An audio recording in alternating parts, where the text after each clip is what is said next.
Hey everybody! Oli here for the weekly news recap for the 18th to the 24th of March 2024. Just make sure everything's working. Sounds okay. Okay, let's jump into it. So, this week there were a couple of showcases. This first one is from the State of Unreal. So, Unreal, the engine that a lot of video game developers use now to create their games, had their own sort of showcase. And this is the first time we have seen the Captain America game. So there's a Captain America and Black Panther game being created by Skydance. Skydance have their own video game development company at this point. This is from Amy Hennig as well, who's the writer from a lot of your favorite games, but most recently the Uncharted's 1, 2, and 3, not 4, and not The Last of Us. Rather famously, she was pushed out of Naughty Dog in favor of the Druckmanns anyway. So this is what she's been working on since Uncharted 4, Hello effectively.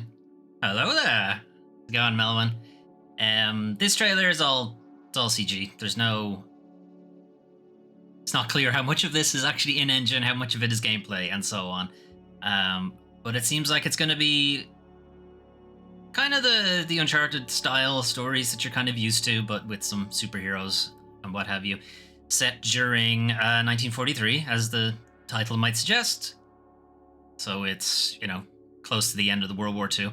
This is not T'Challa, it's T'Challa's father, the original Black Panther. I think, I don't know, to be honest, I don't know the Black Panther mythos all that much. It's going to be difficult for them to get away from the Marvel Cinematic Universe, because this Captain America looks so much like the MCU Captain America. It's kind of the same. It was the same issue the Crystal Dynamics had with their Avengers game. It's that they looked too much like the MCU, and people just saw them as not the MCU actors. So, the feeling they're going to have the same issue here. But anyway, Captain America, Black Panther, starting off as enemies, and eventually they will obviously team up to deal with Hydra and so on. But that's the deal. 2025, we might see the game. We might actually see some gameplay of it at that point as well. Anyway, gonna move on. For a moment, I thought it was a movie. Oh, close. There was no gameplay. It might as well be. Okay, Industria 2. So the original Industria, it was kind of a Bioshock, like a budget Bioshock, AA, if you like, first-person shooter. That had a bit of singularity to it. It had a bit of like wonky physics stuff and dimensional hopping and stuff like that. It's decent. It's a decent game. I've been meaning to stream it for a while. Industria 2, as you might imagine, is a sequel. I don't know too much of the original story, so I'm not sure if this is a returning protagonist or a new protagonist. But again, it's looking pretty good. I still would imagine it's going to be the AA end of things, but that isn't a bad thing. Like, AA, AAA, it really just means how much money they had to spend on it, that's all. You are going to be fighting robots or humans fused with robot parts or something like that. I think it's still somewhat set in the Cold War era. Alternate history type thing. Anyway, you got creepy robots that fuel other creepy robots, and then they turn around and fight you.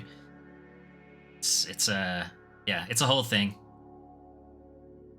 Anyway, that's Industria. It's usually available on Steam, PSN Store, so on, for pretty cheap. If you like first-person shooters that are just all narrative, there's no multiplayer or stuff like that, it's a good one. It's a good one to try out. Still Wakes the Deep. So Still Wakes the Deep has gotten a release date. It's going to be coming to pretty much everything except the Switch on the 18th of June. Still Wakes the Deep is from the people behind Everybody's Gone to the Rapture. So, or not everybody, everyone. Everyone's Gone to the Rapture. Everyone's Gone to the Rapture. It did have some sort of horror vibes to it, kinda. Not sort of. I guess you kind of had to read into them, I guess. It depended on your own headcanon of what the actual story was. Still Wakes the Deep, though, it just goes full on. It's just horror. We're just going into it. There's something on the oil rig with you. The oil rig is slowly collapsing. You need to find a way out of it, and you're going to have some psychosis moments, I think. But yeah, I'm all here for it, because they have very good writing. Everyone's Gone to the Rapture has some very good writing in it. Not a whole lot of gameplay, but hopefully there'll be more gameplay in Still Wakes the Deep. And it might give us some idea of how they're going to handle the next Vampire the Masquerade, as they've been tasked with developing that now. So, kind of curious to see how they're going to handle it, because while they're known for their good writing, and that is definitely something Vampire the Masquerade needs, it's a pretty heavy RPG. They're not really known for their like first-person action stuff, so I feel like this will at least be a good idea of how they'll handle it. Anyway, we'll see. So June 18th for Still Wakes the Deep. Haunty. So Haunty we played as part of the most recent Steam Next Fest. It now has a release date. It's going to be May 23rd. Haunty is it's kind of an adventure. I'm going to say it's like an adventure platformer game, but there's not really any platforming in it. That's just kind of the vibe it always gave me. It felt like Super Mario 64. Doesn't look anything like it, doesn't play anything like it, but that is the vibe I got from the game. I can't explain it. The way it plays is it's kind of a twin-stick shooter. But the way that you're kind of shooting things, all it means is you just possess those things. And you can do different things with different items depending on what they are and how you possess them and so on. It's got a lot of like mini interactions, mini games kind of all over the place. And you're gradually just collecting pieces of stars to eventually ascend up this big tower. And kind of partially part of the story is why would you want to ascend the tower? Maybe everyone up there isn't your friend, or maybe you're not seeing things the way they're supposed to be, and so on and so forth. The Next Fest demo is really interesting though. So yeah, I'm looking forward to playing a bit more of that. Indica. So Indica, May 8th, 2024. Again, I played this part of Steam Next Fest, but I didn't stream it because the Steam Deck was not really able for it. So hopefully they've done some optimization around that. But either way, it will be on most consoles. It won't be on the Switch, as far as I know. So Indica is... you are playing a nun who has been whatever the nun version of defrocked is. So they've lost their vocation. They're no longer welcome in the church and so on. And she is traveling across country. I think it's Poland. She's traveling across country with a known criminal who's also escaped from a prison transport thing. And she is having a crisis of faith for reasons that haven't been revealed. I guess you'll find out in the story. I think the idea is you start the game already on the journey and you like gradually find out what's going on in flashbacks and stuff like that. But it's being presented to her as she's being kind of tempted by the devil every now and then. And that's kind of where the gameplay comes in. The world sort of falls apart like you're seeing there. And she has to sort of come back to herself and her vocation to kind of, keep herself sane, while the devil is actually played really well. He's very jokey and very kind of zany, fun thing, but he's obviously telling you some horrible shit along the way. So it's a really good juxtaposition, I guess.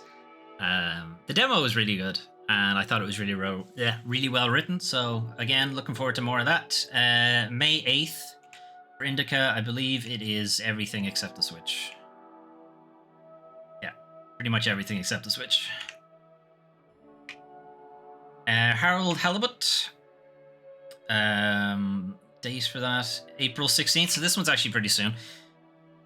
So Harold Halibut is an adventure type game. If this game had been made like 20 years ago, it'd probably be a point and click. But it's not, because they're not in fashion really anymore. Anyway, sad.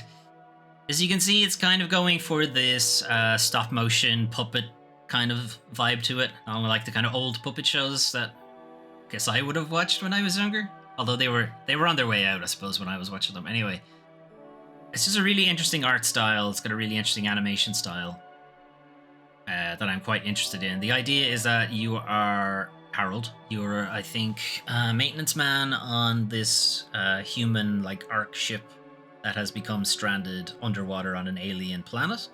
And Harold is like the first person to make contact with the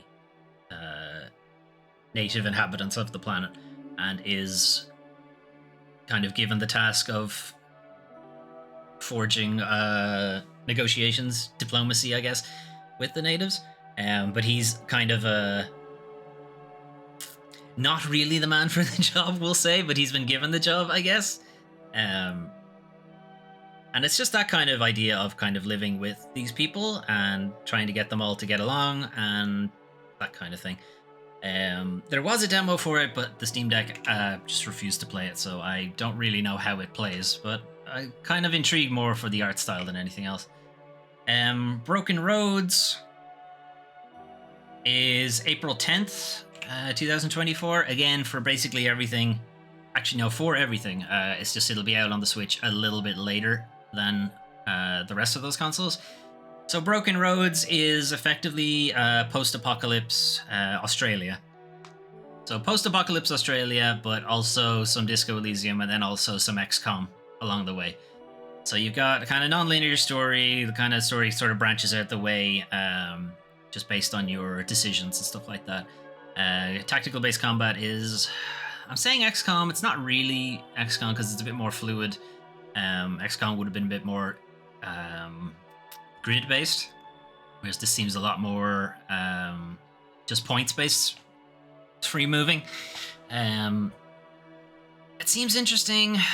From what I've read, the narrative is very good, and tactical combat is sort of seeing a bit of a renaissance right now, so I'm kind of interested to see how well this plays out. I don't know about the post-apocalypse setting personally, as I've always found it kind of not really all that interesting. But I don't know. Maybe it'll turn out okay. Loretta. So this is a console release for Loretta. I think it's been out on PC for a while.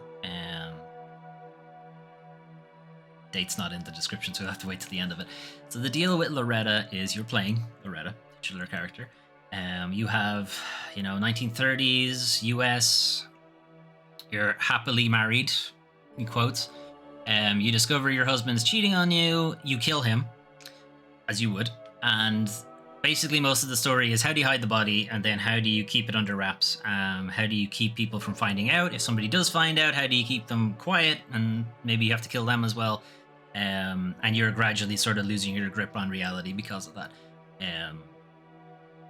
So I believe this is just the console release for it because it is already out on PC. Is there a date? There it is. April 11th.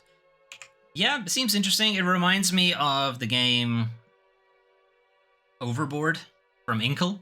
Now, Overboard was played a lot more comedic than this. This is playing to be a little bit more dark. Overboard was more you kill your husband at the beginning of the game. And it's just, can you get away with it, more or less? You just have to stop everyone from finding out. And it's got a bit of a rogue feel to it. It's like you kind of learn how people figure things out. And then sort of work backwards from there. The next time you try is, okay, how can I stop them from being in this place at this time, and so on. And eventually you do one run where you manage to perfectly prevent anyone from finding out you killed your husband until you're off the ship. Good game. Anyway. That's not it for the that is it for the trailers, but some more news as well. Cryptmaster announces release date during the IGF Awards acceptance speech. So during their acceptance for the Independent Games Festival Excellence in Design, Cryptmaster developers announced that the game will be out on May 9th. We played this during Steam Next Fest. It's really good. It was really good, really funny. Definitely not something you would expect from a typing game, but here we are. The kind of gist of it is you're playing an RPG, not unlike Legends of Grimrock kind of thing. But all of your actions, your attacks and so on are all done through typing. All of your interactions in the dungeon are done through typing. And you have the Crypt Master there who is kind of narrating a lot of things, but he's also asking you questions during the game, and you can answer him, and you can talk to him at any time. You can just say things, type them out, and he'll respond. And the sheer number of things he responds to, I thought there'd be a couple of just canned, I don't know what that means, and there were a few of those, but there were way more ones where he had unique responses to words you would put in, even naughty words. He would have some unique responses to it. I thought this is really well done.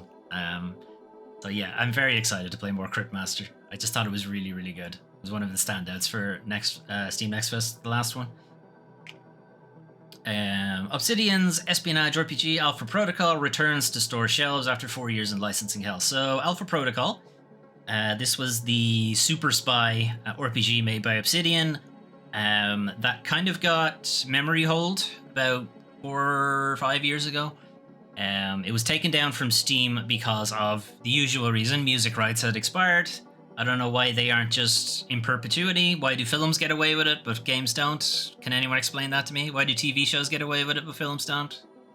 Anyway, the music rights had expired, so they stopped selling it on Steam because they technically weren't allowed to anymore. But now it is back up, but not back up on Steam. If you had already bought it on Steam, it's still available for you. You can still play it and download it, but you wouldn't be able to purchase it outright. If you want to do it now, you'll have to go to GOG. And the new release, according to them, comes with full controller support, cloud saves, achievements, and the licensed music. I don't know how they swung that, but good for them. One big issue with Alpha Protocol is that we didn't really know who owned it anymore.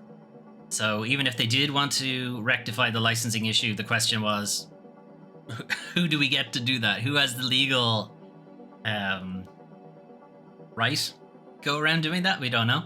Alpha Protocol is... It's hard to call it a good game, because it is very buggy. It does have a bit of a cult following, because it is Obsidian. At the end of the day, it's still an Obsidian RPG. They make very good RPGs. What they don't do is make very stable RPGs, unfortunately. If some of the mods that were present on Nexus can be ported across to the GOG version, that would be good, because I think a lot of stability was made up there. But it does really respond to your choices in the game. And unlike a lot of games at the time, where it was effectively binary good-bad choices, and it was obvious what was the good and what was the bad choice, it's not that obvious in Alpha Protocol. And not only that, it's not that obvious what the outcome is going to be, what the ramifications will be, like way down the line in the story. You'll go, oh, that was a decision I made like 10 minutes into the game, and now it's coming back to bite me in the ass. Or it's not coming back to bite me in the ass, depending on what happened. But yeah, I would say give it a shot. Just keep in mind, it's buggy and will probably crash a lot. Anyway, if you can put up with Fallout New Vegas, you can put up with Alpha Protocol. Right, moving on. Valve launches Steam Families into beta, so this will be on its way to the greater Steam population at some point. So this is their new sharing initiative, effectively. So you and up to 6 members... Actually, sorry, I think that includes you. So you and up to 5 members, allegedly of your family, but obviously it doesn't have to be your literal blood family or whatever. But family members can play each other's shareable games, although they won't be able to play the same game simultaneously unless you own multiple copies. I don't know how you're meant to own multiple copies, but okay. Family sharing is a feature that developers may opt into or out of, depending on their own decisions. So not every game will be available to Steam Families. It is up to the developer themselves to opt out. I believe they're opted in by default, and it's up to them to specifically opt out. So if older games are probably in there already, and I find it unlikely the publisher will go backwards and take them out, but you know, you never know. I can certainly see EA doing it. So this is going to replace what used to be there, which is the family sharing a family view thing.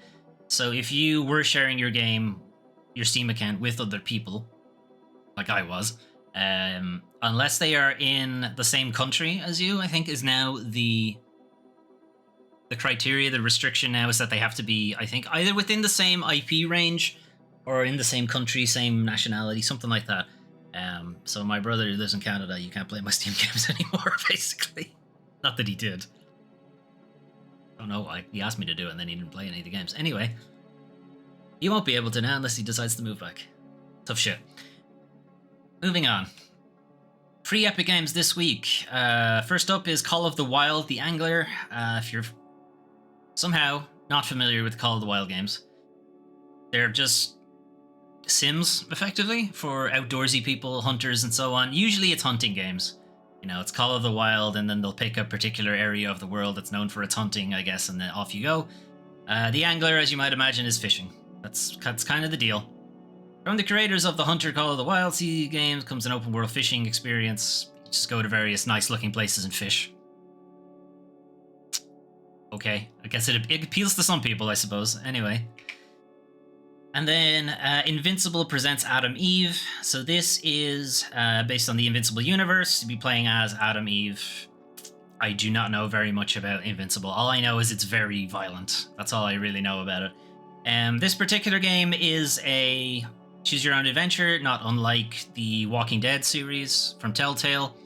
I think it is actually from like Skydance. Developer, publisher Skybound. Okay, yeah, no, it is going to be them then. So it's going to be a choose your own adventure type thing. There's also a free game in GOG. Oh yes, GOG also has a free game. Book of Demons, which I believe is a card battler roguelike type thing. I don't know much about it, and I don't have the link for it, so I'm going to move on. But anyway, those are your free games for this week on Epic, and also GOG. And speaking of your somewhat pseudo-free games over on Game Pass, because obviously you have to pay the subscription, so they're technically not free. Anyway, this is the half-month refresh for Game Pass, so coming to you for the next 2 weeks anyway.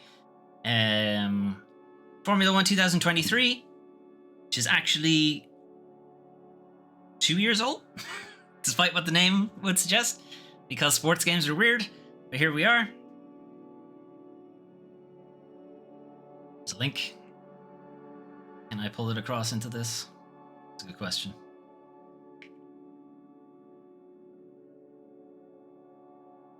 Come on.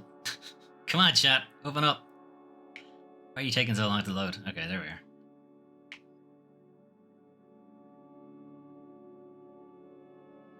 Where do you even find the free one? Hang on, I gotta find it first.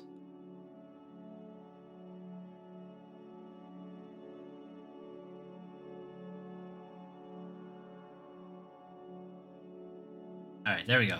Book of Demons. Now on giveaway. Book of Demons is a hack and slash deck building hybrid. That's what I thought it was. Okay, so it's a roguelike deck builder, Diablo-y type weird combo. Does GOG do ratings? 76. It's alright. It's decent. OpenCritic gives it strong. Decent enough. This is where the audience is. There it is. You guys can knock yourselves out. I will add the link. I'll put the link in the description with the paste bin. You have until the 4th of April to pick it up, so you have a decent amount of time. So the Xbox ones, The Quarry, myself and Melwyn played our way through that. It's okay. It's not amazing. Always on the lookout for, free games. You can't exactly say no to free stuff. Melwyn, what did you think of The Quarry? I thought it was awful. I really didn't like it. But then, of course, I went and platinumed it because I hate myself. But here we are. Anyway, it is from Supermassive people, the people behind Until Dawn, but they haven't really ever matched Until Dawn. Also, the Dark Pictures anthology and that kind of thing. So it's a choose your own adventure with teens. It's sort of got a slasher horror vibe to it. It's okay. I feel like they've done better. They've also done worse. Hated all the characters. Yep, pretty much. There wasn't even one that wasn't annoying. It's true. Everyone was shit. Everyone was shit. Usually there's one, maybe not at the beginning, but by the end of it, you're like, okay, they kind of redeemed themselves. It's like, no, fucking nobody redeems themselves in that game. Anyway, after that, Evil West, we played a little bit of that as part of my Fully Plays Games a Bit series, where we play newly released games for a little bit. Evil West is Vampire Cowboys, sort of.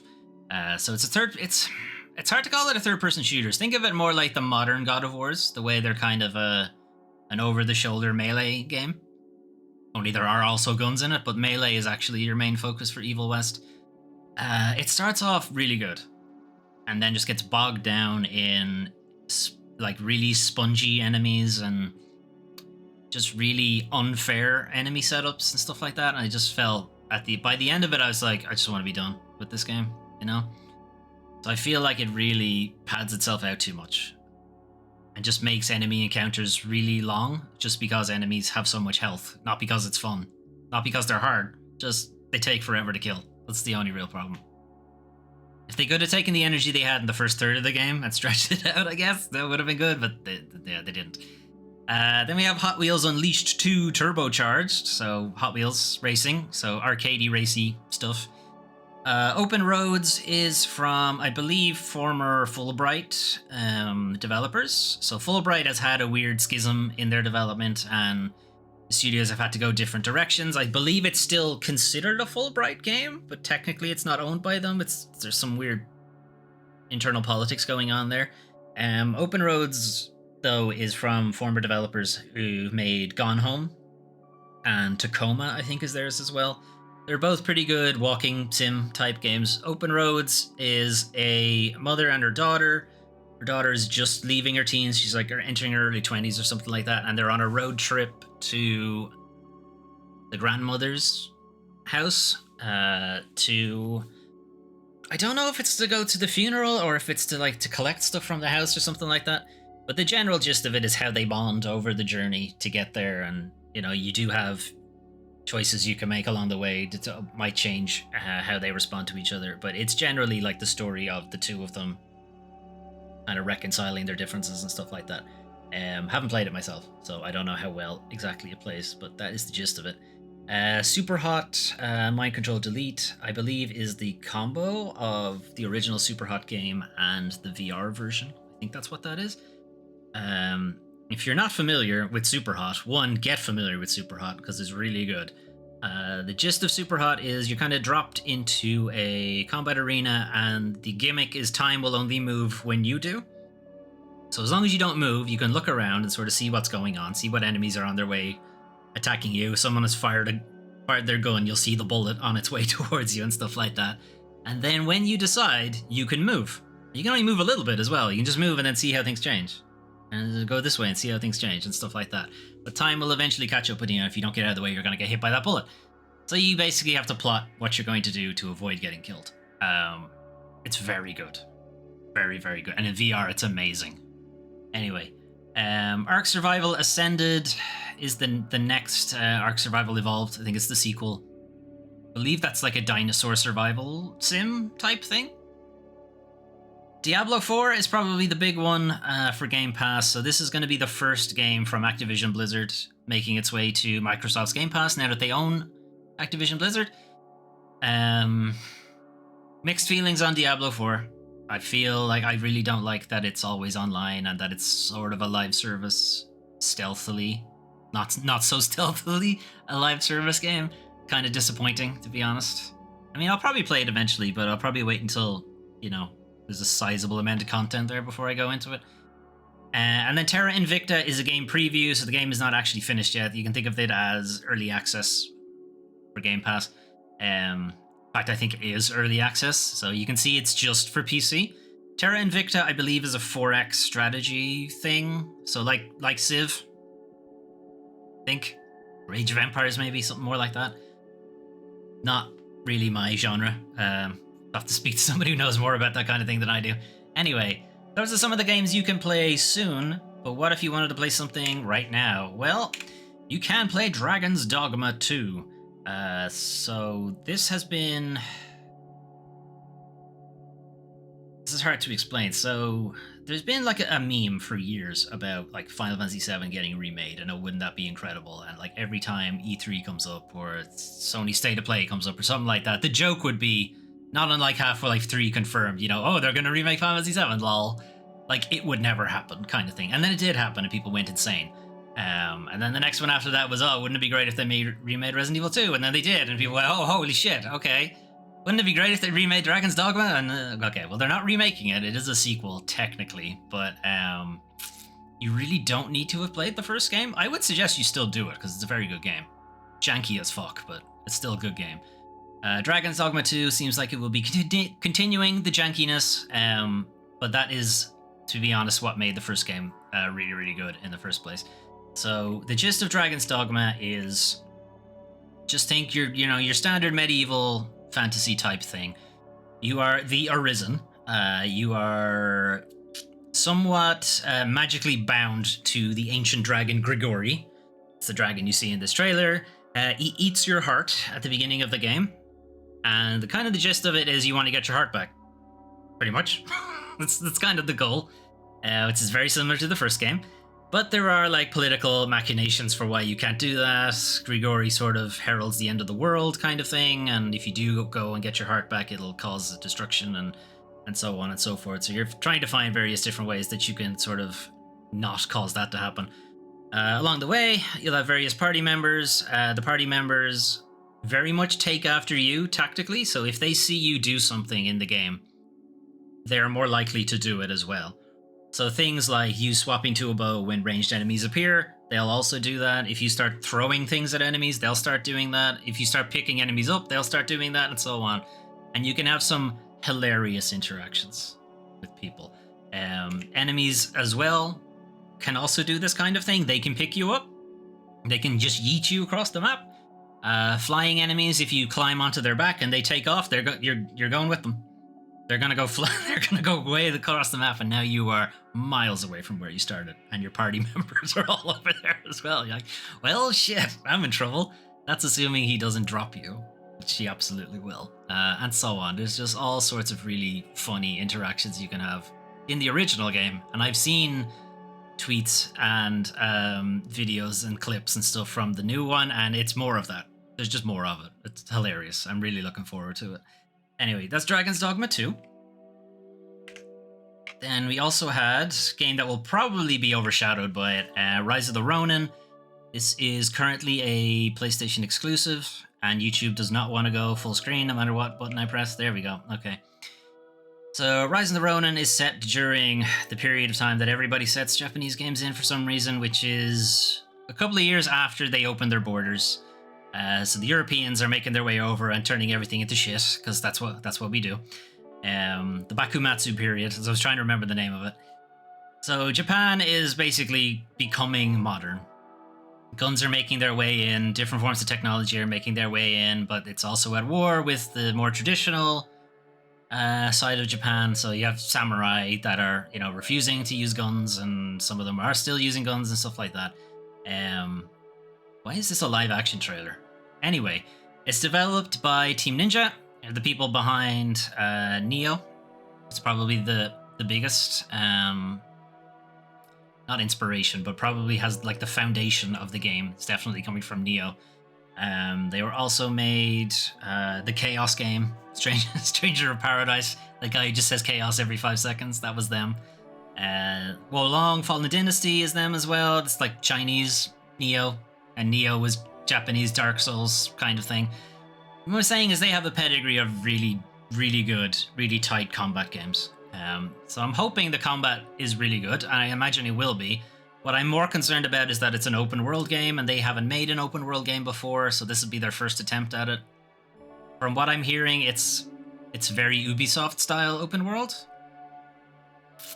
And we kind of already have that with Ghost of Tsushima. We already have a samurai game that is open world, that is just moving from map point to map point, so I'm kind of concerned about where this game's identity is, because it feels like it's Ghost of Tsushima, and we already have that. We have Ghost of Tsushima at home. So, yeah, I don't know. We'll see how it works out. Nintendo, Princess Peach Showtime. So this has been like the first game that Peach has been the main character of for like 20 years, something like that. Mario is Missing, I think, was the last one, or Super Princess Peach might have been the last one. Anyway, the gist for this is Peach is invited to a play or something, the first outing of a play or something like that. But when she gets there, the theater is taken over by some evil person, and now she's performing lots of different roles, different costumes and stuff like that. From what I've read from reviews and some Let's Plays and stuff like that, it's kind of skewed a little younger. So the gameplay won't be quite as difficult as something like Mario, we'll say, or Luigi's Mansion or something like this. It really feels like it's more for a younger player. But also the interactions are quite fun. Like the game is very much a fun game to play, even if it may not necessarily be a very difficult game. That depends on what you want, I suppose. Do you want a very difficult game, or do you want a fun game? You want both. Oh, you can't have both. That's not allowed. You can't have a fun and a difficult game at the same time. You can only have a rage-inducing difficult game, or a very piss-easy fun game. Anyway, Alone in the Dark, the latest reboot of the series. I think this is the 4th reboot. I was trying to remember. I had the same, let's say, issue with the last Princess Peach. It was too easy. Yeah, that's what I feel like they're probably angling Princess Peach to be for younger players. Which is kind of funny. I mean, it's not funny necessarily, but Kirby, if anything, you would assume would be for really young players. But Kirby's really hard. Like, if anything, it's for much older players. It's very strange. Anyway, Alone in the Dark, the 4th reboot, I think. I'm pretty sure it's the 4th reboot. It's very much not a retelling of the first game's story. It's definitely taking certain aspects of the first game's story. It's set in the same area, it's set in the same time frame, but it plays a little bit more like the newer Resis. But it doesn't go all in on the action too much. It has a much stronger focus on its story and its narrative. I mean, it's not that Resi didn't have a focus on that either, but this very much is going in on the psychological elements to it, the Cthulhu stuff, you know, the weird cosmic space terror things. From what I've read from reviews, it's a bit janky, which is fine because the combat isn't really the main focus, and that seems to be where most of the jank is coming from. Whereas vast majority of reviews have said that, you know, the game writing is very good, the voice acting is very good, and so on. So I'm okay with that. If the combat is jank, that's fine. Sinking City's combat was jank and I didn't have an issue with it. Female main characters, easy game? Not fair. That might be true, though. Having said that, the original Resident Evil, Jill is easy mode, kinda? I think it's probably more fair to say Jill is normal difficulty and Chris is hard difficulty is probably the other way to say it. I'm trying to think, do they do that with any other games? I mean, the usual one is that, you know, female character is fast but doesn't hit hard and male character is slow but does hit hard. That's the usual way it works. Anyway, Alone in the Dark is getting... It's still sexy. Yeah, it's to be fair, it is. It's getting middling reviews, and I think most of it has to do with the combat element of it not being up to scratch with something like the latest Resident Evils, and it was never going to be up to scratch with that. But the writing, the setting, the story, that's kind of what you're coming for this game, and they're good. We think we're okay. We'll find out for ourselves, because we'll be starting a Let's Play of this pretty soon. So last up on our new games, we have Bears in Space. So this may have not been on anybody's radar because I don't think anyone was really talking about it. But Bears in Space is, as you can see, it's definitely going all the way back to like 80s, 90s cartoons. The idea of it is you and this bear is a sentient bear. You were merged because of some space science nonsense. Don't worry about it. But now you're a combination of people. You're now a bear, man bear pig, something like that. And it's kind of first person sort of zaniness. Again, I played this Next Fest. Again, also not on stream because the Steam Deck was just not able for it. But again, it's very funny. I just thought it was really well written. It's got some really interesting setups. It's really good set pieces. It's cribbing a lot of stuff from different first-person shooters from over the years. One review said like it felt like this is a game that was made in 2000 something and then has been remastered and released. And yeah, it kind of does feel like that. It does feel like a game that was designed like 20 years ago and has now just been made to look nice. And there's nothing wrong with that. Games were good in 2000 as well, guys. It's okay. Anyway, that's Bears in Space. It's probably a game you probably haven't heard of, I would say. Anyway, unfortunately though, it is now time to talk about the worst part of video games, the video game industry. So, Overwatch 2 devs fear story missions have been cancelled.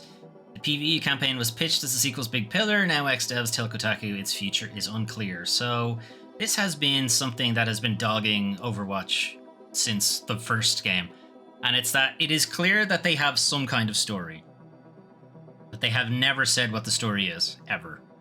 Like, it's never come up in...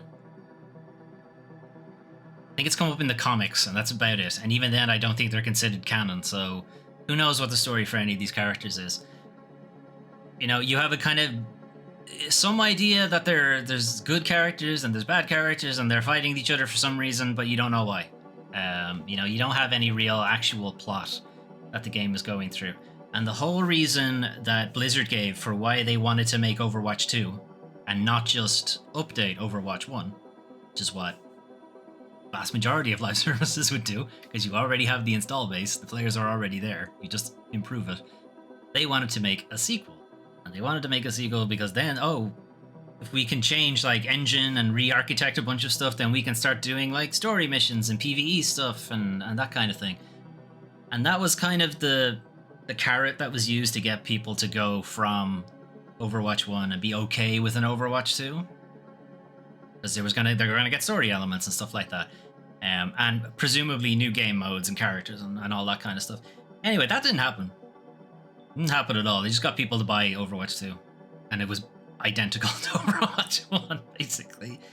The State of the Heroes story missions that were a pillar of the sequel's initial pitch at BlizzCon 2019. Apparently this merited making a new game instead of patching the original one. However, with January's Xbox layoffs, they were primarily affected developers that were working on the PvE stuff. So they don't just randomly choose who gets laid off. I'm not sure it feels that way, but they don't really just randomly choose who gets laid off in these things. They're going to lay off the people that they don't feel they'll need or that they'll miss.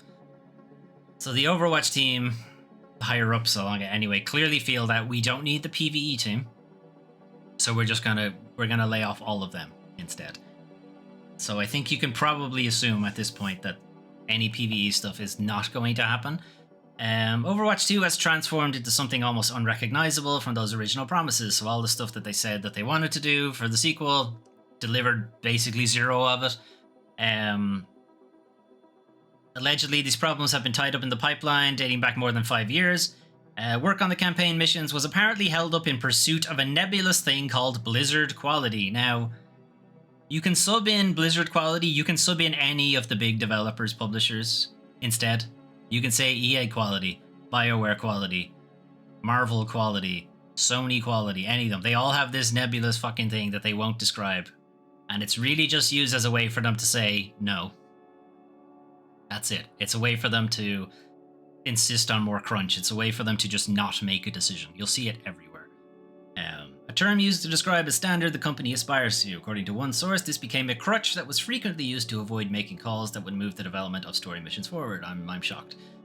Blizzard Quality is a justification to essentially piss about forever and ever and do redoing the same work over and over again. Some executive goes, but is it Blizzard Quality? It's always leadership or game directors deciding they need to spend the extra time, so honestly, if they could have just made any kind of decision at all, the game would have shipped years ago. Pretty much. Nobody wants to actually make the decisions, because if something goes wrong, they're obviously responsible for it. And the only reason that kind of mindset would make its way into leadership, management, what have you, is because they are punished for it. Or they probably shouldn't be. Anyway, Overwatch's PvP gameplay has just turned out to be very difficult to adapt for PvE, mostly because of how differentiated and PvP-oriented the hero kits are. So what this basically says is they didn't plan ahead for how they were implementing the different hero characters, for how they would work in a PvE setup versus a PvP setup. And by now they've become so hyper niche. Like this particular character excels at this one thing and nothing else. They're not broad enough anymore to work in a PvE setup without having to drastically change them. Which again suggests that you guys didn't plan ahead, even though this was meant to be a central pillar of the game and the whole reason people had to buy a new game. You just didn't plan it at all. That's what that says. Anyway, internal sentiment around the story missions as never outright negative, but were increasingly pessimistic. Leadership, including director and executive director, would try to rally the team and in some cases avoid questions entirely. The team were constantly making suggestions and ideas to improve, but were always shot down by a few gatekeepers. So what happened? What was happening with the layoffs? Blizzard wanted the first batch of story missions to do serious numbers to justify completing the campaign. So they had no intention of ever actually doing the whole thing. They were going to put out a batch and see how it played, how it worked. Did people buy it? You know, did it do the numbers, as they say? Why would you expect it to? You've given people no indication that you're planning to continue it. You've given people no indication that you plan to support it. You just kind of farted them out and did very little marketing for them. Even now, if you go to Overwatch's main page, the story missions are like, you have to dive through a couple of menus before you'll even find them. You know, it's like, of course they didn't do well. You made no effort for them to do well, so don't be shocked that they didn't do well. Anyway, if they're gonna make more of that stuff, they just laid off all the people who were working on it. So yeah, I mean, they haven't quite come out right and said that they're not making any more of it, but if they were going to, they kind of have to rehire all of those people all over again. It really doesn't seem like, even from a business perspective, that Activision or Microsoft have any faith in PvE. So they don't really have to keep their word anymore because they've sold themselves to Microsoft. So now Microsoft are holding it, and Microsoft didn't make that agreement that there was going to be PvE stuff in Overwatch, so it's not going to happen. Anyway, speaking of PvE not happening in Overwatch, later in the week, it was in fact confirmed that they're not doing it anymore. Overwatch's 2 PvE content has been scrapped as devs are denied bonuses for the first time. Teams on Diablo and World of Warcraft received their bonuses, but Overwatch devs were not so lucky. I wouldn't say it's luck or anything, I would think it's discrimination, but okay. Overwatch 2's beleaguered PvE content has reportedly been scrapped, and the report also intimated that a decade-long battle between Blizzard and parent company Activision had divided management over bonuses. So here is where we see Bobby Kotick stick his fucking foot in here. Blizzard had always shared bonuses company-wide to avoid everyone wanting to work on the most successful games rather than experiment with new ideas. Because of course, if you knew that World of Warcraft team always gets bonuses, and nobody other teams do, everyone will want to work on World of Warcraft. So nobody works on Diablo, nobody works on Overwatch, nobody works on StarCraft, nobody works on other Blizzard game that I can't think of right now. Nobody tries anything new or experimental or anything because they mightn't get their bonus. And because of the way the salaries are done, your bonus is effectively the rest of your salary that you should be getting. But of course, Bobby Kotick being Bobby Kotick, and he's incredibly selfish, he instead decided to say, former Activision boss Bobby Kotick had long argued that only those behind the most lucrative products should be rewarded. Because of course, because that's how you get homogenized slop, where every game is the same game. Because we're definitely not seeing that right now. Anyway, because of that, and it seems like that did eventually make its way into policy, Overwatch 2 staff were told they'd receive nothing. They wouldn't get any bonus whatsoever. Blizzard staff would get a bonus based on the overall performance of the company, usually. That was usually how they do it, which is called profit sharing. It's pretty standard. In anytime your studio or your employees, or in general, just employees who have a share in the company, you do profit sharing amongst them. And it doesn't matter, how many of those, or how much you contributed to how well the company did or anything like that. It's like everybody gets the same. And it keeps things diplomatic. But no, they decided to go the full me, selfish route instead. Failing to get any profit-sharing bonus is rare at Blizzard and is the result of a major policy change that was enacted in 2003, or 2023. Again, because of the Activision, Bobby Kotick sticking his foot into it. Last summer, the payouts became tied to the performance of each specific franchise and was no longer tied to just the company's performance overall. So the people who are already working on Overwatch, who are not getting any help, who are having management constantly stall and changing their mind and changing decisions, not really helping them with marketing, not really giving them any guidance whatsoever, get punished because the game doesn't perform because of all those lack of decisions, lack of clarity, no leadership, and so on. And then they suffer by not getting the bonus. Like, that's not their fault. They shouldn't be punished for it, or not rewarded, as the case may be. Like, you could say that the artist who works on Diablo, the artist who works on World of Warcraft, the artist who works on Overwatch, they do their job. They do their stuff, they do it, it's done.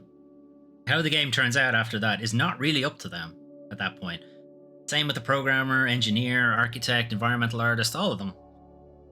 It's the top management position that are responsible for that.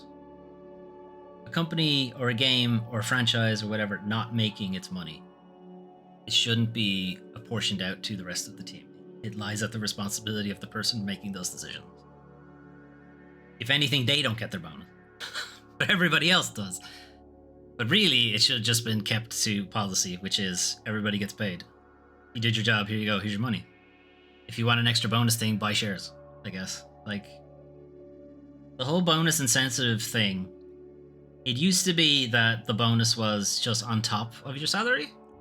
You know, your salary by itself was fine, good, competitive even. And then the bonus was just on top. You know, little sprinkle. But now the way it's done is your bonus is practically like 20% of your salary. And you're sort of banking on you getting that bonus in order for it to make it competitive, in order for it to make it so that you can actually work in the city that they're forcing you to work in, because work from home is starting to become less of a thing in the video game industry. And obviously, because there are so few unions in the video game industry, they can't really fight back against that. So most of the jobs that you'll see in, you know, if you're looking at video game developer jobs, artist jobs, and so on, they'll have this, you know, bonus dividend thing. But the core salary will be less than you would normally expect, you know, from something that wasn't in the games industry. You know, something that was just your standard office job, IT position, you know, project management position, or something like that. They don't really have that bonus stuff. Or if they do, it is the old way of doing bonuses. Anyway, it's pretty gross. So now they are very much pushing it so that the people who are working on Overwatch won't want to hang around and make it better. Because why would they? They're going to miss out on 20% of their salary if they keep doing that. So they're going to apply to either change team or leave. Congratulations, you killed the game by pulling this shit. Anyway, moving on.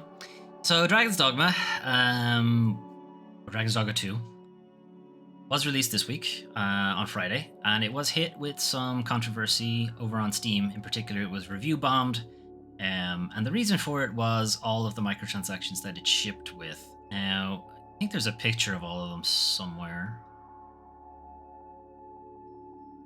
Alright, it must be different. No, here it is. Right, so that's all the microtransaction DLC stuff it comes with. So Capcom have been doing this for a while with their newest games. I can't remember when they started doing it. I think it might have been the first Resi 2 remake. I think that's when they started doing it, and it was basically they were selling things that you can acquire in the game, and just giving you the option to skip and just buy it outright instead. So it's stuff like, if you finish Resident Evil 2, you get access to like the special locker with special costumes and stuff like that, or you can just buy the costumes instead. Resident Evil 4, you'd need like a special ticket to get the maximum upgrade of a gun.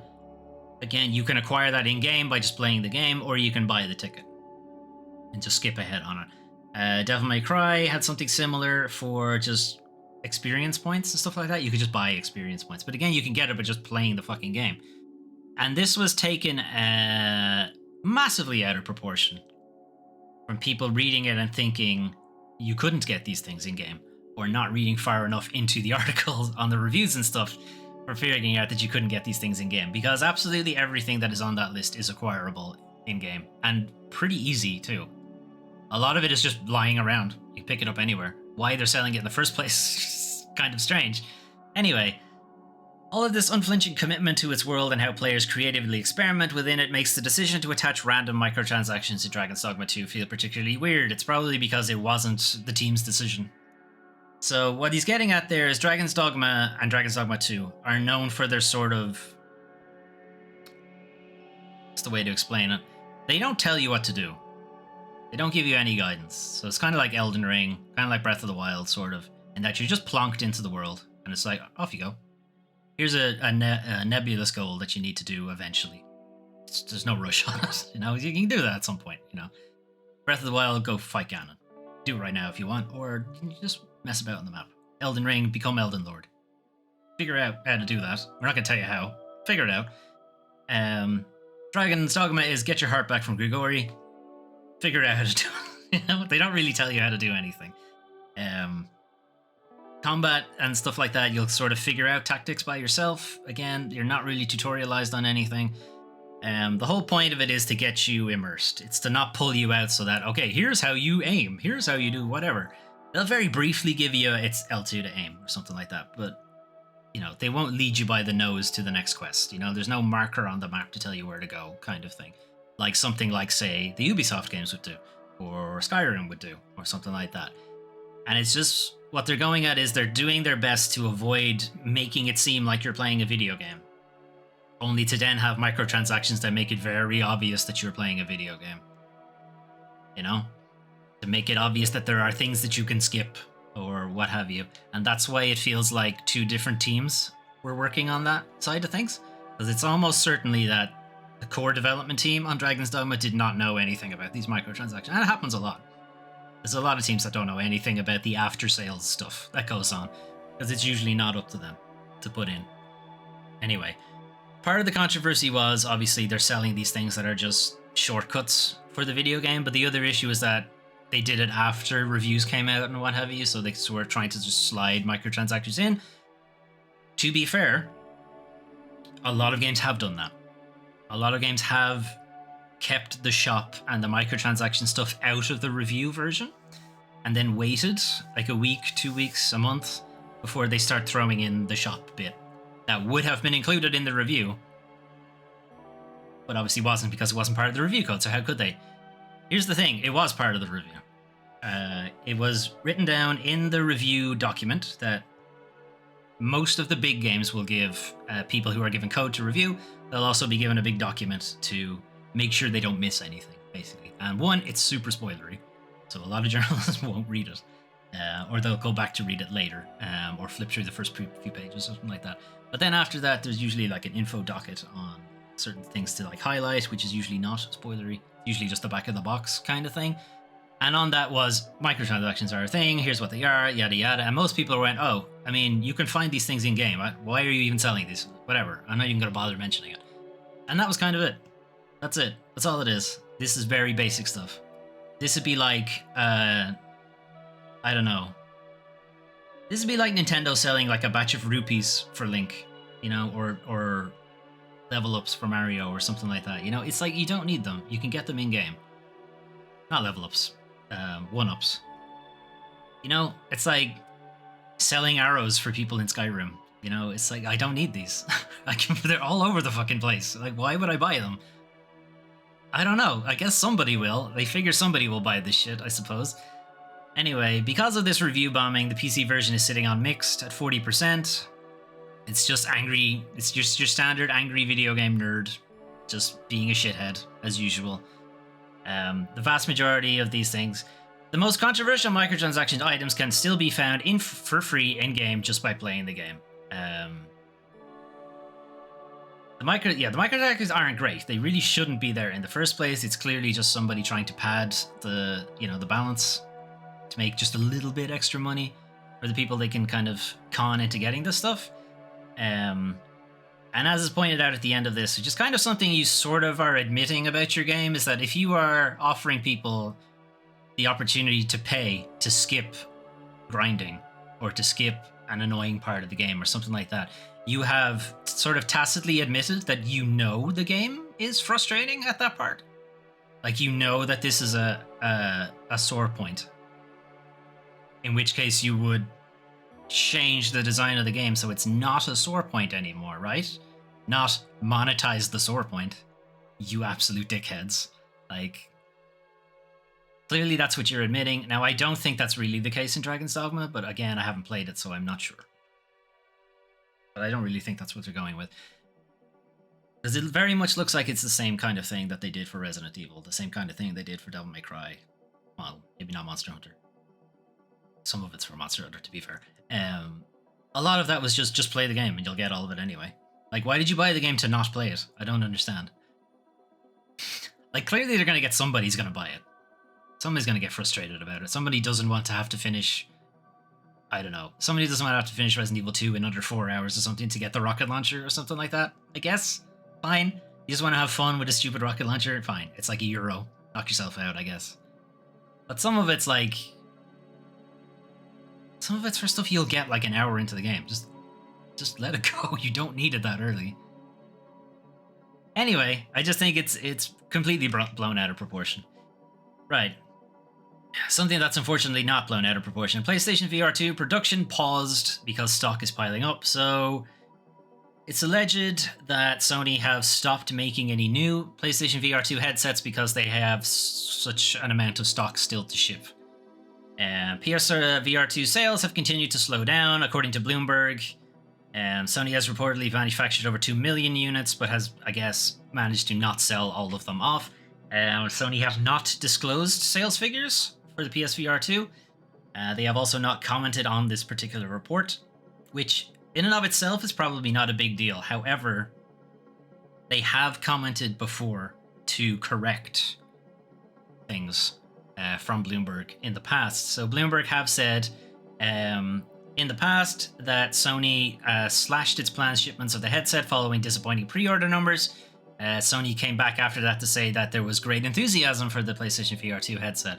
After that, they were saying that Sony had sold fewer than 300,000. Sony claimed that they had sold 600,000 in the first couple of weeks or something like that. But they have notably not come back to say anything about this halting in production, which would suggest that it's probably true. Which is obviously not great for someone like myself who is very into VR gaming and would prefer more VR games and gaming and more people getting into it. But it can't exactly be surprised that people aren't getting into it, because you have released one game since the launch of the PSVR 2. One game from Sony themselves. Plenty of games from other people, but only one game from Sony themselves, and it was based on a franchise that isn't exactly super popular. The Horizon franchise. Like, out of the newest IP crop, it's probably not at the top. I wouldn't say it is. Anyway, not only that, but it's also fucking expensive. You know, it's €600 for the headset just by itself. That's without a game. That's without the PS5 that you will need to actually play it in the first place. You know, it doesn't come with a charging dock for the controllers. You know, you'll need to get that, or an extra USB cable at the minimum, and so on. And obviously you need the PS5 console. So you're talking 1,500, something like that, easy. For me, it's the price. I know it's an insane amount of money. The problem is it probably does cost that much because it is a pretty high-end headset. One real super problem with it is that it isn't compatible with PC right now. Now, they are working on that. They have just recently released a patch that will let it work on PC, provided you do a couple of workarounds, so it's not quite flawless exactly. But they are working on it, so possibly in the future, hopefully sooner rather than later. Having it be more than the console is, yeah, it really... I can't see how they would have managed to pull the price down unless they waited a good while. If they had launched it with PS5 Pro, whenever that comes out, they could potentially have brought the price down, but the components they're using are so new that they're going to be very expensive. And now that they've halted production, it's actually going to get even more expensive. It's the kind of the way it works is once you have a production chain going, it actually gets cheaper the longer it's running, because you're able to get more manufacturer parts. You can get deals with people because they know you're buying in bulk and so on. So you can get margins and stuff like that. Stopping production is going to kind of kill all of that. If they can manage to get it running with PC properly without you having to kind of jump through hoops, that will then open the PC market to PlayStation VR. The reason it wouldn't have worked with the original PlayStation VR is because it just did virtual reality so different to all of the other PC headsets that there was just no compatibility there. But PSVR 2 works pretty much identical to PC VR. You know, it's using eye tracking, it's using gyroscopic movement, it doesn't require a camera, and so on. All of that is very compatible with how PC does their VR stuff now. So hopefully, if they can make it work, but they're gonna have to get a move on. Speaking of VR stuff, since Sony has decided not to really do anything anymore, they've kind of left it up to the community. So Flat to VR studio, new studio launches.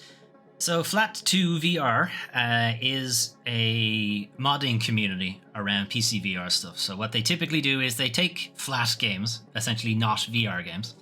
They're called flat because they're on a flat screen on your monitor, and they convert them into VR games. And there have been some really good versions of that. They've done Half-Life 2, which has done really, really well. They did Doom, which plays really well. So now they are working on an actual licensed port. So somebody has come to them. They formed an actual company. They have an actual license for a game to port correctly with all support from the license holder and stuff like that. So it's not a mod. It's like a full-on actual VR port of a game. The Flat to VR community has proven there is a tremendous appetite to experience cherished games in an entirely new way with virtual reality, which is what I've said pretty much since VR became a thing, which is stop with the high-end games that don't really look that great on VR in the first place and will struggle to run it. Go back. Go back a couple of years. Do those games instead. VR is actually really good at doing low rendering because your brain is fine with it. Your brain doesn't have the weird out-of-body, uncanny valley feeling to it when you're surrounded by like blocky, chunky pixels and stuff. Like somehow your brain is like, oh, okay, I'm in a video game, instead of, oh, I'm in the real world, but I'm not moving, kind of thing. And now your brain goes. That doesn't really happen in older games when you can tell very easily that this is not meant to be real. Photorealism, unless you're going to be perfect, is what's going to cause the uncanny valley, upset stomach, motion sickness thing more than anything else. In my opinion, it might be different for other people, but in my opinion, that's what causes it. Anyway, it's great to see support for VR, because obviously Sony aren't doing it. Sony aren't gonna fucking support it. Anyway, hopefully we'll see more about what exactly it is they're working on. In one way, it's good that they're partnering with an actual license holder. People are actually seeing the appetite for it. In another way, it means they're not working on the mods anymore. They're all in on just one game, which isn't. In one way, it's good, and in one way, it's bad. I guess we'll see how it turns out. I get it anyway, but I get nausea in first person. Okay, that's unfortunate.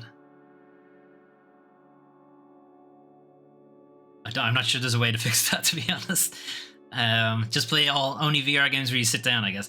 Baldur's Gate 3 boss blasts publisher greed behind payoff. So Sven Vicky from Larian Studios has been kind of forthright on this, how the layoffs are attributed to entirely just publisher greed rather than any like actual dysfunction with developers and stuff like that.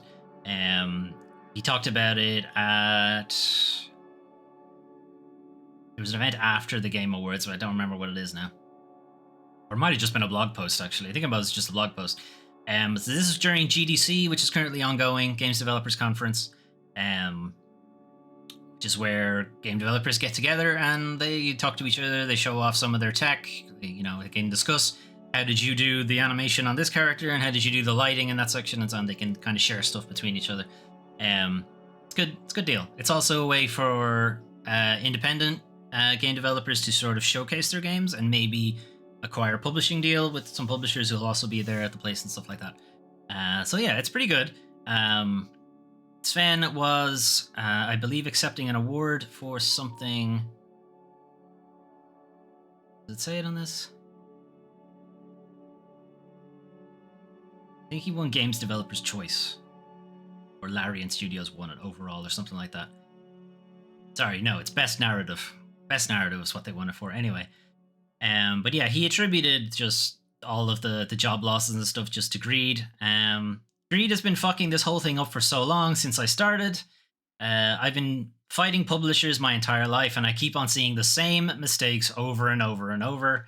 It's always the quarterly profits. The only thing that matters are the numbers, and then you fire everybody, and then next year you say, shit, I'm out of developers. And then you start hiring people again, and then you do acquisitions, and then you put them in the same loop again, and it's just broken. Yes, we've seen this multiple times. Watch any amount of my industry bullshit things, you will see this constantly. Get lay off.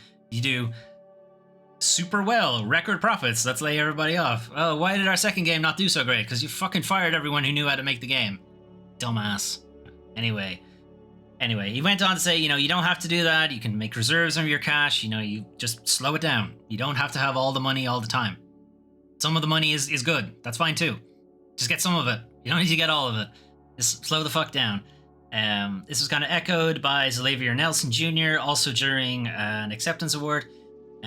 Xavier Nelson Jr. is behind Scaffold Games, I think is what they're called. Scaffold Studios. Developed El Paso Elsewhere, which we played on the channel. I'll talk a bit about that later, but it's the developer behind that. This past year, unfortunately, the most common narrative brought to us by the games industry is that making fantastic games requires layoffs and the destruction of human lives. This story is not only cruel, but it is definitively and provably false, because other developers have shown they didn't have to lay off people, and they made incredible games that are beloved by a lot of people and didn't have to lay off a single person. Anyway. The own IGF, Independent Game Festival's chairperson, Sean Pierre, also had much to say about the same kind of thing. We've already seen thousands of people losing work this year because they're not being valued the way they should be.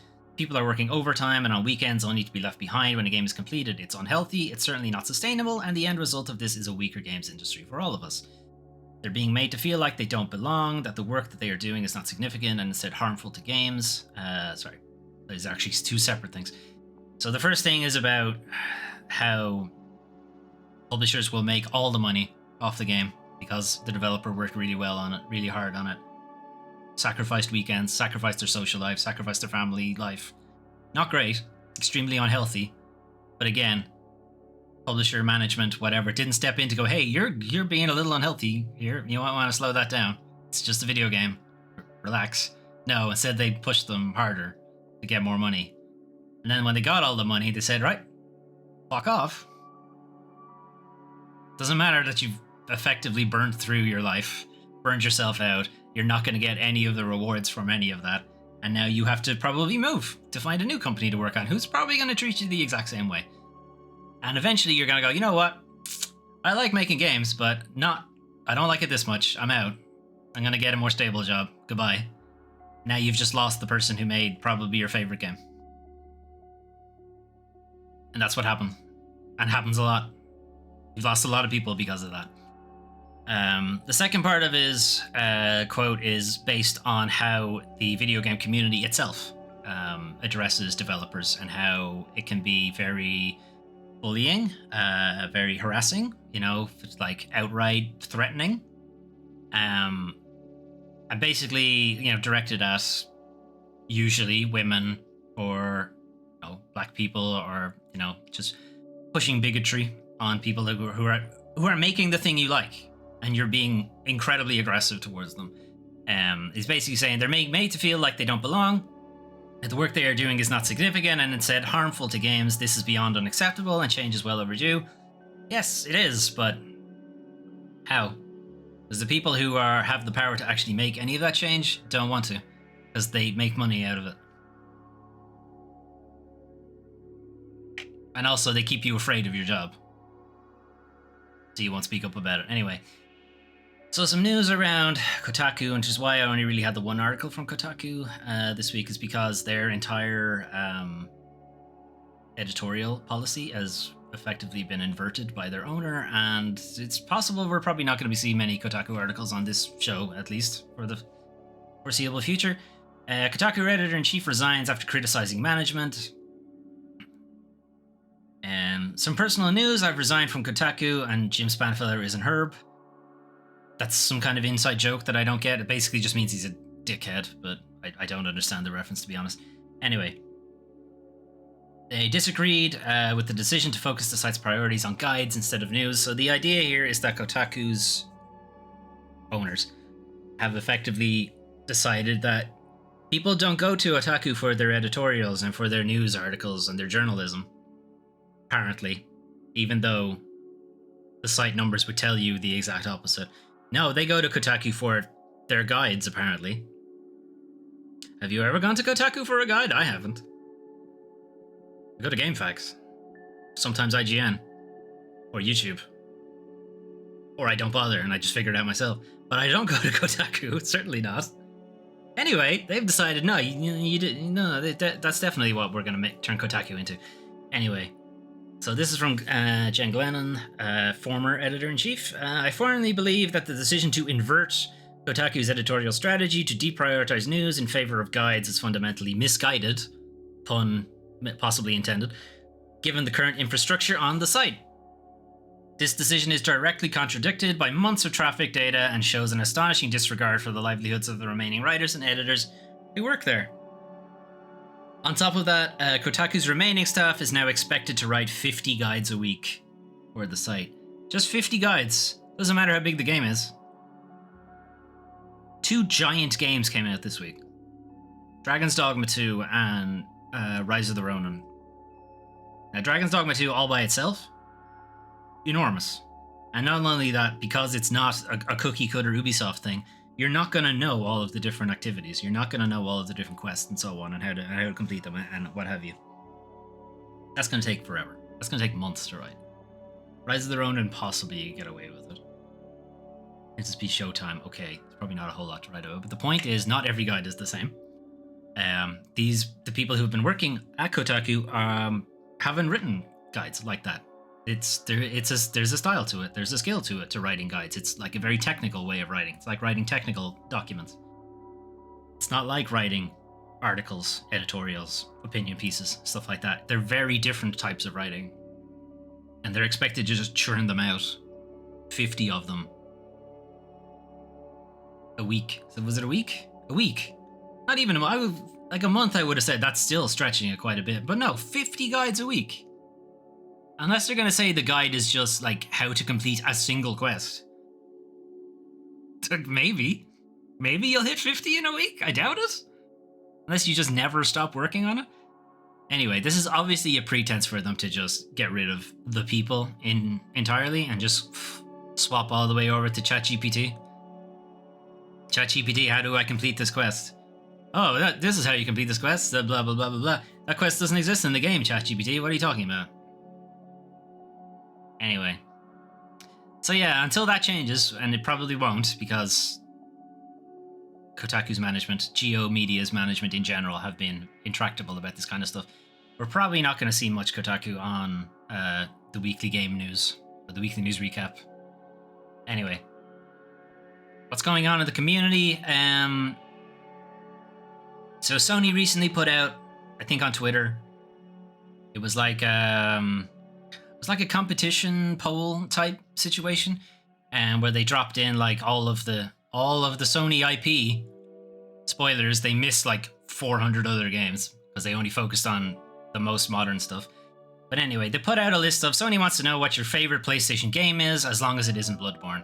So the gist of it is they put out a big list of the games, and none of them would, like, all of them would pale in comparison to Bloodborne. And Bloodborne wasn't on the list, basically. So Sony doesn't want to hear about it.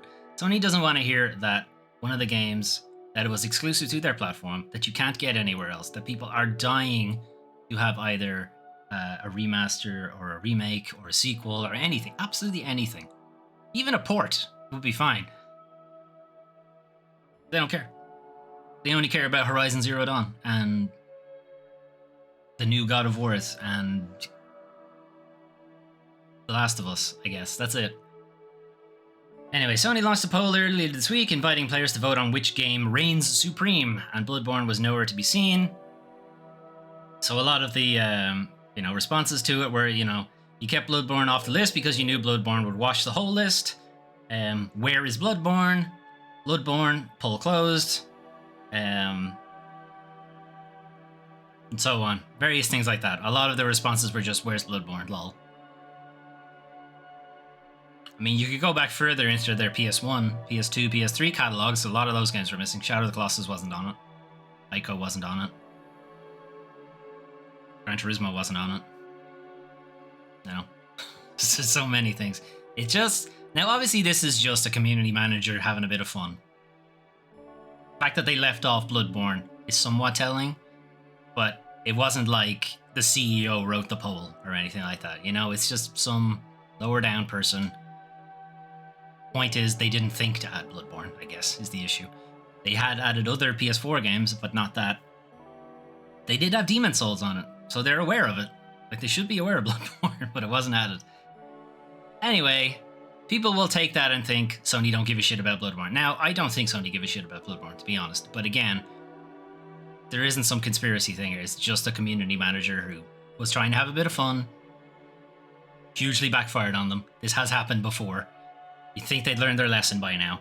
This isn't the first time a Bloodborne thing has backfired on them, to be honest, either. Anyway, let's leave Dragon's Dogma to loop. That's the wrong button. This button. Anyway, that is our news for the 18th to the 24th of March 2024. A lot of updates because there were quite a few showcases this week. Unreal had their own showcase. It was the Future Game Show, Kind of Funny, and The Mix also had a showcase. So there's way more trailers than I actually showed off in the updates section. Because I typically only show off games that I'm interested in. And that I think you will be interested in. Because there are quite a few games that, one, I'm not interested in, and two, I am interested in, but I know for a fact none of you are interested in them, so I keep it to myself. Anyway, there's a lot of there. I'd suggest either the Game Trailers YouTube channel, which typically has a lot of that stuff on it, or go to like IGN or Future Game Show's channel, the Unreal channel, stuff like that. Then new releases, Dragon's Dogma 2. Kind of dying to play it, but I know I need a lot of time, like a window, a period where I can just play it and not have to focus on anything else. So I don't know. I need to put in for holidays or something at some point so I can play it. Rise of the Ronin, I'm gonna wait to see how it plays out. To be honest, I want to play the Neo games more because I never finished them and I really like them, but I never finished them. And since it's the same developer, I kind of feel like I should just go back and do that. Princess Peach Showtime feels like a game I'll play whenever. I'll get to it. I'll get to it at some point. I want to play it, but I don't want to play it like right now.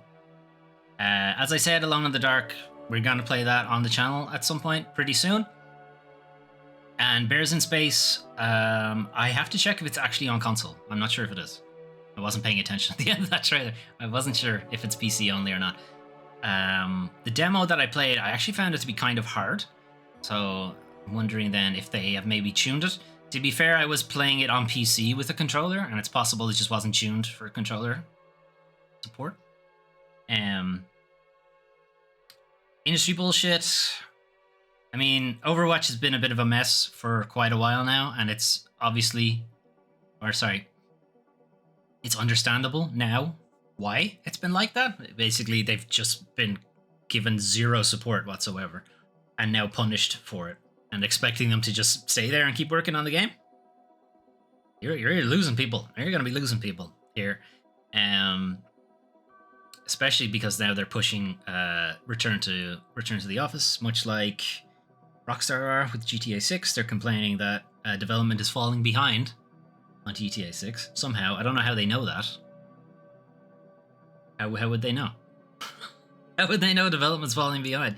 Their window for release is so fucking far away, but apparently development's falling behind, so that's why they need people to come back into the office. They're going to lose a lot of people. And then development really will fall far behind, but whatever.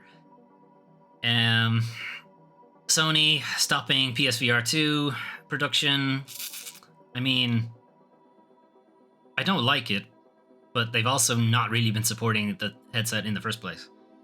Because I don't know why they keep doing this with the peripherals, but they make a big stink about it and then just completely stop doing anything about it. Like, they did the same thing with the PSP, they did the same thing with the Vita. They did the same thing with the first PSVR 2, and now they're doing it with this one. You think I would learn my lesson, but I never do. Anyway. But yeah, like, it's going to be left up to the community to make it work, and appetite from publishers and developers to actually make the games. We've seen it to be kind of hit or miss. Ubisoft were supporting it, but now have backed away from it, because they half-assed an Assassin's Creed VR, and then decided that it didn't sell well. Didn't sell well because you half-assed it, but okay.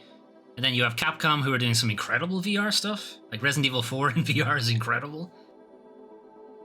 You can't just have one developer doing it. Capcom have been knocking it out of the park for the last 4 or 5 years now.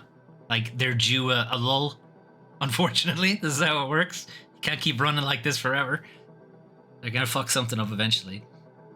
But you can't leave it all on one company, you know? Everybody has to buy into it. And they're not. And that's going to be an issue down the line. Anyway, that is your news for this week. All of those links, as I said, will be in the paste bin under my face, over on Twitch or over on YouTube in the description if you're watching this after the day. That's the news anyway, but what is happening on the channel? next week. So this is our, what's the word? Provisional Let's Plays for the 2024. Now that we are coming to the end of March, you will probably note that I'm not going to get to all of these. Probably not, but I will try. So some things to make note of and what's changed since last week. Rain Code is finished. Finally. Well, technically it's not finished, but I'm going to finish it today. After this stream, we're going to do the epilogue and then it'll be done. But it is effectively done. And we also played Alone in the Dark, the original. I was not intending to finish the thing. I was just going to play a little bit of it, but I ended up finishing it. Oops. So we ended up doing a full Let's Play of the original Alone in the Dark from 1992. Game was clunky as fuck. But this does, of course, pave the way now for the original. It's not the original, the reboot of Alone in the Dark. So that will be the plan next week. So, YouTube, have you died? YouTube might have died. There it is, it's back. It's that short? Yeah, I mean, it's an old DOS PC game. They didn't make them to last. They made them to be frustrating to play, I guess, and that you'd want to replay it more to, you know, get a better time and not die so often and stuff like that. But yeah, it's, if you know what you're doing, you can play it. You can finish it in under an hour. Like, and to be fair, I had a guide. You know, I used the guide to get me through a lot of it as well. So if you didn't have the guide, it's probably like a 6-hour, 7-hour kind of thing. Or I'm too good? Nah, it's not that. It's definitely not. Okay, anyway, this is El Paso Elsewhere, as I was talking about, as Olivia Nelson was talking about, you know, how publishers just don't have, or are too greedy and so on. But we played this on Friday as part of my Fully Plays Games a Bit series. It's really good homage to the Max Payne games. So it is a third-person slow-mo shooter type thing. The kind of gist of it is you are trying to stop Dracula, who is your ex-girlfriend also, and she's trying to end the world in a motel in the middle of El Paso somewhere. And I know, and you are, you know, you're a little against that. It's not good. I mean, you live in the world. You'd rather it didn't end, so you're somewhat against that. And to do that, you are working your way down various pits, various levels of the motel. The motel has become some sort of interdimensional space, you know, and you're hoping to have some sort of, you know, maybe things won't have to end with you having to kill her, but, you know, I mean, it's a shooter. You probably are going to have to do it. Anyway, I thought it was really good. The VOD for it should be over on YouTube now. I was late getting it up because I forgot to. I forgot to.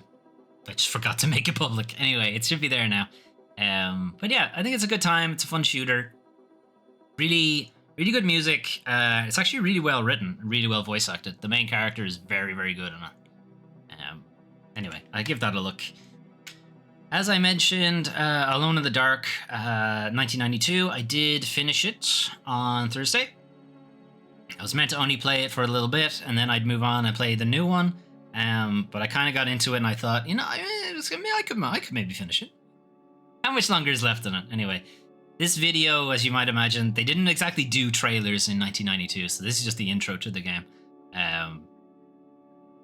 Got the monster overlooking you and so on. You get trapped in the house, and shenanigans, and so on. Anyway, we finished that on Thursday. It's not a good game. I can't really say that. It's clunky as fuck. And it kills you really quickly. You make one mistake, you're dead, more or less.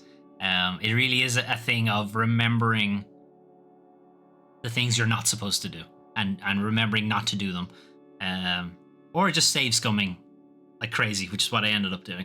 Anyway, but it was good to see like the origins of like survival horror stuff and that kind of thing, and it does give you kind of an idea of what the next game we'll be playing is, which is, of course, the reboot.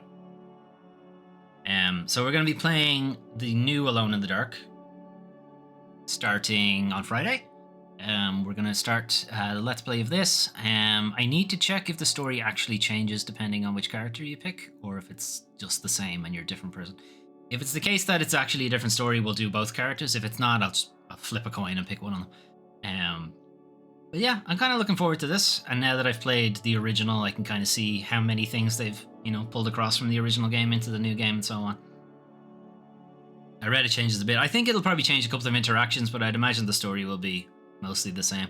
What I would have preferred is if you just played as both of them and you just jumped between them in different chapters, but it's fine. If they're trying to mirror the first game as much as possible, you could play as either character. So I guess we'll see. Not sure if it's worth it to do it over again. Yeah, I mean, it might just be a case that I'll flip a coin at the beginning and we'll just go whoever I get.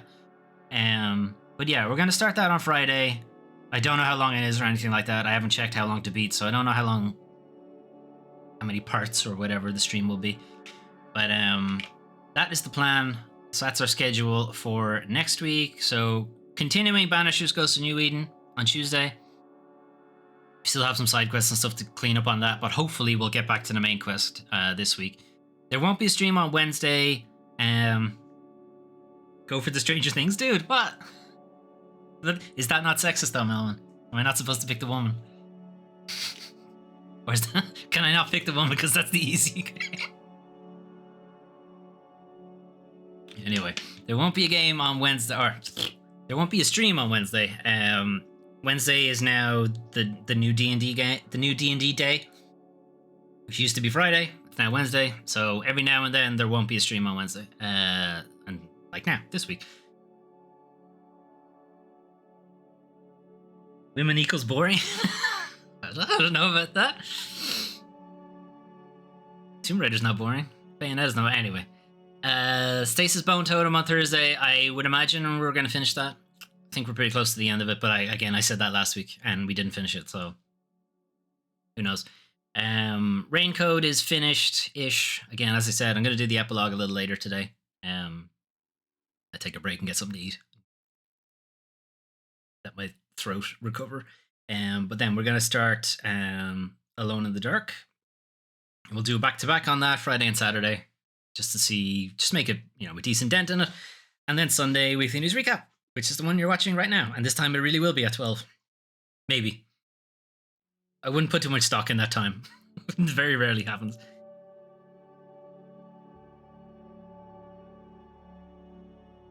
Witchy sex scenes, so it can be interesting. I mean, that is how they get around it. There was somebody I went to university with, and it was, people asking him why he played female characters, and it was like, if I have to look at somebody's ass for 6 hours, 8 hours, or whatever, I don't want to look at a guy's ass.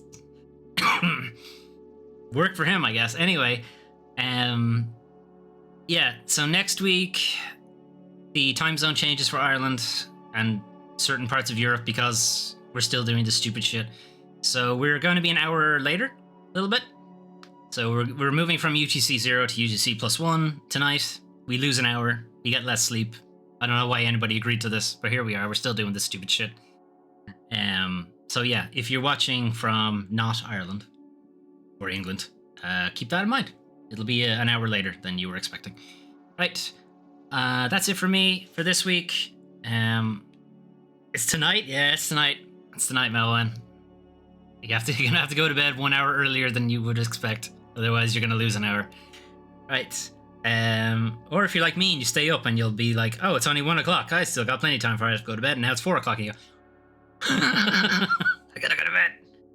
I'm gonna head off. I will be back, as I said, a little bit later to do Raincode's epilogue. I don't imagine it will take long. Probably an hour at most. We'll see. It's just, it had gone past midnight streaming it yesterday. I was like, I don't know how long this will be. If I knew for definite it was an hour, I'd be like, okay, I'll just do it. But this game has a tendency to be verbose, and I didn't want to still be there at 3 a.m. trying to do it. So I'm going to do it today instead. Anyway, thanks, Melvin. Thanks for hanging out with me. And if you were lurking also, it's appreciated. If you want to jump in the chat, feel free as well. But if you'd rather just watch, that works too. If you're watching on YouTube, again, leave a comment or something like that. But if you wanted to join the chat and watch live, it's twitch.tv/DoomTrain5. If you wanted to catch VODs, stuff like that, youtube.com/DoomTrain5. But anyway, I will be back later. If I don't see you then, hopefully I'll see you if it vanishes. Right.